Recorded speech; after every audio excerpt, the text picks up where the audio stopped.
Hi, my name is Dr. Karen, and this channel I am calling Non-Dieting and Non-Duality. Basically, what we're here to do is to acknowledge our goals around our weight and what we want to do with our weight, and utilize concepts that come out of the non-dual understanding, while understanding that everything is a concept and language is dual and all of that. Basically, still, what my aim is to help you see through your attachment to your weight and utilize that release and surrender to help you actually make changes in your body. I think this is somewhat of a revolutionary way of thinking of things, and I don't think that the non-dual community really has any of this in existence already. So I'm hoping that there are some people out there that can connect on their spiritual journey while also reaching their health goals. And really, it's just about your relationship to your body and to food and how you feed yourself, and seeing through all of those behaviors and understanding them as concepts that can be changed, that are not fixed, that are not true, and thereby having some health benefits from it. So I myself am a doctor, and I am primarily a gynecologist. I'm also boarded in what we call obesity medicine, which is just Western medicine's division that deals with weight and weight management and all of the complications and what we call comorbidities or other diseases that emerge out of having excess weight on the body. So it can be very clinical, and we treat it with medications and surgery, and obviously it can be very effective for many people, and that's wonderful. But I have found that what's more interesting and exciting for me is to not use those modalities, but use more of a heart-based or a spirit-based approach to weight maintenance. And I think they can go hand in hand. So you can take your medication and also do this kind of work and have benefit from it. In addition to being a doctor, I am somebody who has had weight issues for my entire life. I learned to overeat as a child. It was the place I went to for comfort and for friendship. I carried that with me throughout my entire childhood and maintained a beautiful weight up until I was about 19 years old, when the eating habits caught up with me and I started to put on weight and I became obese. And then the pattern of weight gain and weight loss and weight gain started, that yo-yo, that merry-go-round that I know so many people are familiar with.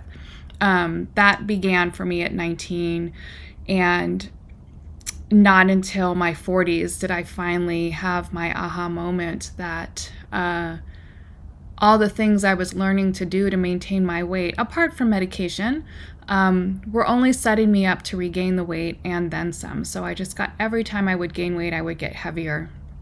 And my first go round with weight loss included a nutritionist who took me off carbohydrates, so I was eating low carb. And that was obviously very effective. I lost weight, I felt great, but we know the story. Eventually, I couldn't continue to restrict myself in such a way. It started to feel very uncomfortable, and I gained the weight back. And I would repeat that pattern over and over again. I did use a component of fen-phen, which has now been taken off the market because it was causing heart valve issues. Luckily, I don't think I had any of those side effects, but still was a little bit scary. Again, I lost a ton of weight. I felt great and gained it all back plus some. Did Weight Watchers, did all of the commercial programs, and eventually came into this path of awakening and awareness. And I've always been a seeker. But once I sort of combined the science that I had learned from doing the study of obesity medicine and becoming a coach, combined that with the heart-centered approach that we find more on the spiritual path, then I was able to finally get results that stuck. Is that the past tense of stick? Sounds wrong. And have come to a place where weight management and maintaining my weight is not painful anymore. And my weight does still go up and down a little bit, 5 pounds. I do, obviously eat all the things. I don't restrict anything, and it doesn't bother me anymore. I've just come to a peaceful place of understanding that it's just happening. My body is what it is. It's okay. I can let go of the judgment around it. I am totally at peace. If I have something, the mind chatter about judging myself and telling myself it's not good for me or whatever, that's so softened from this approach. And I want to share it with you, and I want to make this a thing. I want to have this opportunity to share this message with everyone and help other people on the path and help people get into a place of acceptance of their weight. And when the acceptance happens, then change can happen. And that's where I'm at. So the first thing I want to do is talk about our bodies and how our sensations are tied in with our motivations for eating. And the most useful sensation to start to understand and get familiar with is hunger. And I want you to start to feel hunger, and I want you to start to notice the things that you're telling yourself when you're hungry. Because as you become hungry, there are an infinite number of stories that you will tell yourself that will either help you or hinder you when your goal is to manage your weight and be at a comfortable weight and be at a weight that you love. And ultimately, that number is negotiable. We have standards of what's considered healthy in the medical community, but more and more that's being challenged. Traditionally, we've used the BMI, which you may have heard of, I'm sure you have, and there is a cutoff after which it's considered to be unhealthy. And the reason is because we see more of these comorbidities or these health conditions that pop up due to being overweight. They happen with more frequency over this particular BMI. I'm giving you permission to throw that out the window. I am not giving you medical advice. Please meet with your doctor before you make any changes to your health habits. But I am telling you that when you let this go and you make it no longer about a number, that's freeing. And that gets you more in touch with your body as an unlabeled entity. So the first thing we're going to do is just right now, where you are with me, we're going to go into our bodies. We're coming out of our heads. We're not pushing anything. We're not resisting anything. We're not forcing anything. We're shifting attention to something that's already there.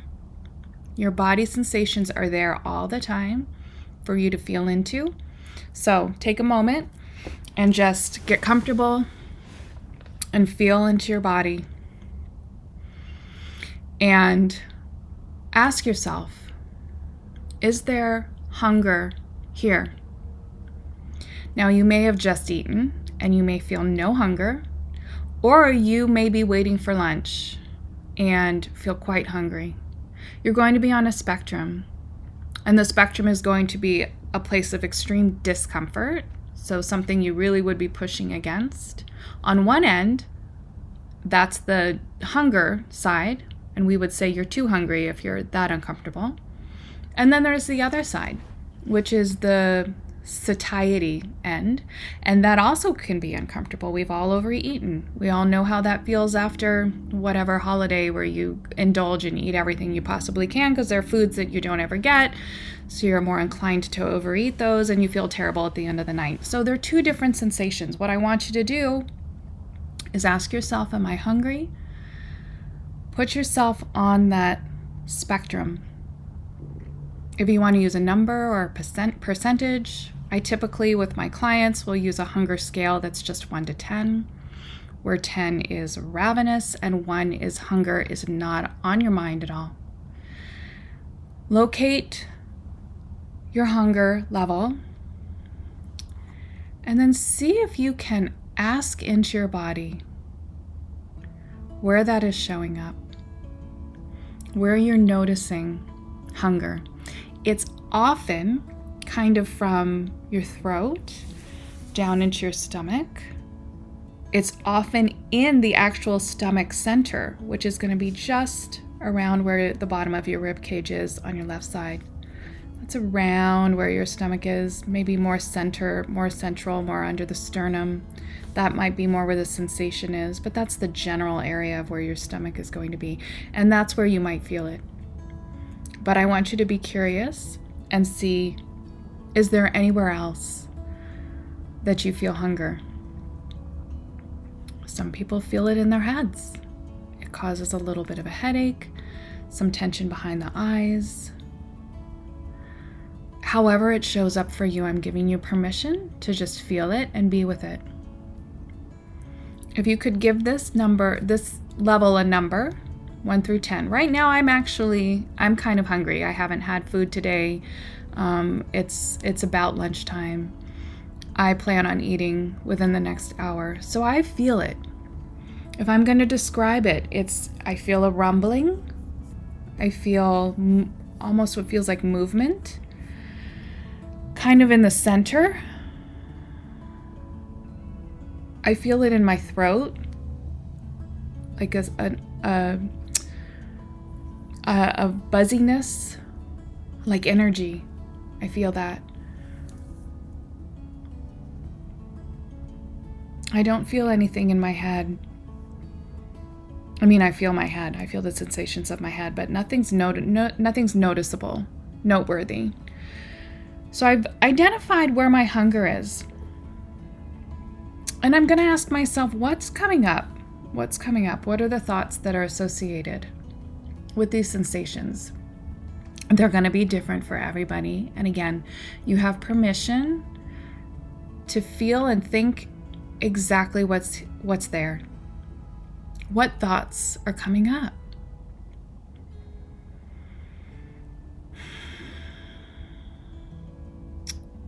I might have thought in my past, I'm scared. There's fear here. There's fear around feeling this way. I have this story that I may not have access to food in the next few hours, that I won't be able to perform and do what I'm supposed to be doing because of this sensation, because it's so overpowering, because it's so distracting. So there's fear. Now my thought is, maybe I'm a little excited. There's a little anticipation there because I know I'm going to be able to eat. I'm going to satisfy that hunger. It's going to be gone. And then I'm curious, what's on the other side of the hunger? Once that's no longer there, then what will be there? So this is the practice. And it doesn't even have to be a practice, because I know once you make it a practice, then there's resistance, and then there's forcing, and then there's efforting. We can just let that go. We don't have to call it anything. But we're just going to have a moment of identifying the sensations of hunger and identifying the thought.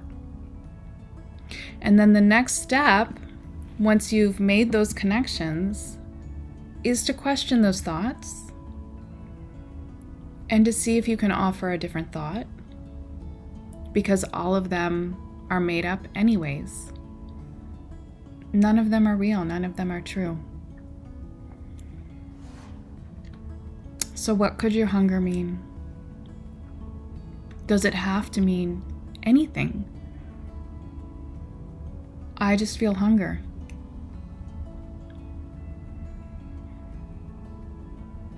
And that's okay.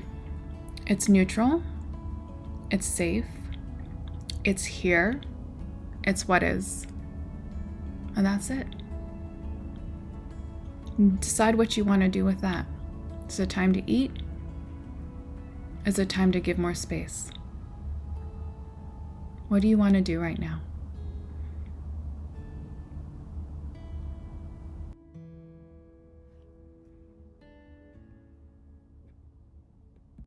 So to complete the practice, we can go ahead and give a number to that hunger level. For me, I'm going to call it a 6. I could be hungrier. I could be less hungry. I'm on the way to becoming hungry enough that I'm going to respond by feeding myself. That's impending. But for now, we're going to call it a 6. Can you give yourself a number now? And I want you to do this throughout the day. When the time comes when you would expect to be having something to eat, first thing in the morning, at bedtime, to start to become aware of where your hunger gets and when you actually respond to it. We're just going to let it happen. We're not even going to push ourselves one way or another just as a starting point. We're just becoming aware. So once you start to get accustomed to that, we can move into more steps towards changing behavior, again, with compassion and acceptance, no shame. This is a shame-free zone. So that's pretty much it for today. This is my first video, so I appreciate your comments, I appreciate your input, I appreciate your patience and your grace with letting this evolve as it will. This is what came out today. So we're going to accept it and we're going to put it out there into the world and see what happens. Again, this is not medical advice. See your doctor before you make any changes to any habit that has to do with your health. And I am not a spiritual teacher. I am just, let's say I'm curious about spirituality, and it's something I've done a lot of reading about and exploring and study on my own. So I don't want to call myself an expert, but I'm definitely well versed in all of this material and I love it. And I think it's useful and helpful, and specifically in this arena of weight maintenance. So that's all I got for today. I wish you well. Take care of yourself. Bye. So good. This is exactly what I needed.